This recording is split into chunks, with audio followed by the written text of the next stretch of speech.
Today our question comes from Don in Rhode Island. He says, I'm not using the forecast tab, but should I still use the forecast category for pipeline reporting? Well, Don, one answer is that the large majority of companies using Salesforce, they don't use the forecast tab. But yes, some do still use the forecast category. And yeah, I think there are some circumstances in which that's a good idea. But before we get on to that, let's just make sure we understand what the forecast category is and how it works. Essentially, the forecast category field is linked to the opportunity stage field, and it summarizes one or more opportunity stages. Now, maybe you never look at the back end, the configuration area of Salesforce, but nevertheless, probably the easiest way for me to explain how the forecast category field works is to show you the setup area for the opportunity stage. Here we are. We can see in this Salesforce environment, we've got 5 pipeline opportunity stages plus 1 and lost. And here you can see the opportunity probabilities for each of those pipeline stages together with 100% for 1 and 0 for lost. And then we've got the forecast category column. These are the standard forecast categories. I'll explain what these standard categories mean in a moment.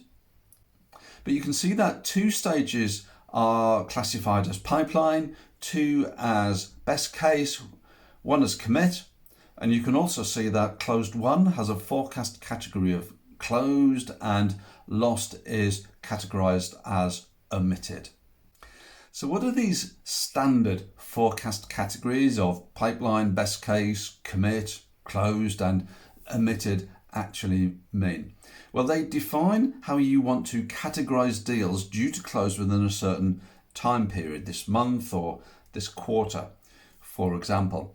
Pipeline means it's an open deal due to close, let's say this quarter, but you need a lot going for it to successfully close this quarter and certainly for this month.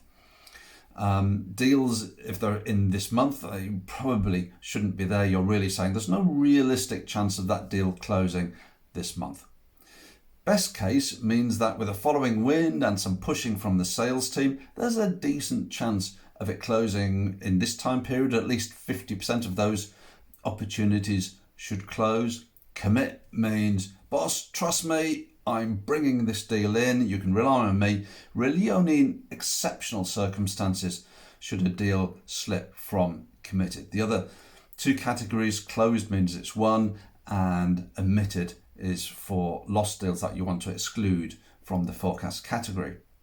You are probably starting to see how this field, the forecast category, can be used in reports where you want to categorize opportunities, perhaps in a different way to the opportunity stage. Now, just before we look at a report, let's just have a quick look at an opportunity, because you see that the forecast category is linked to the stage in the way that we looked at. But if you're the opportunity owner, you can adjust the forecast category and categorize it in a different way on this specific opportunity. That's if you knew something about the deal, that means it belongs in a different category to the default forecast category. Here's an example of a forecast category report. We can see the opportunities, in this case grouped by owner and then by forecast category. And like any other report, we can click on a number in the report and see the individual opportunities. So why would you want to use the forecast category for reporting? Why not just use the standard opportunity stage? Well, several reasons. First, if your business, your sales team has the concept of a commit, deals each person commits to bringing in this month or this quarter, then the forecast category is a good way to report on that.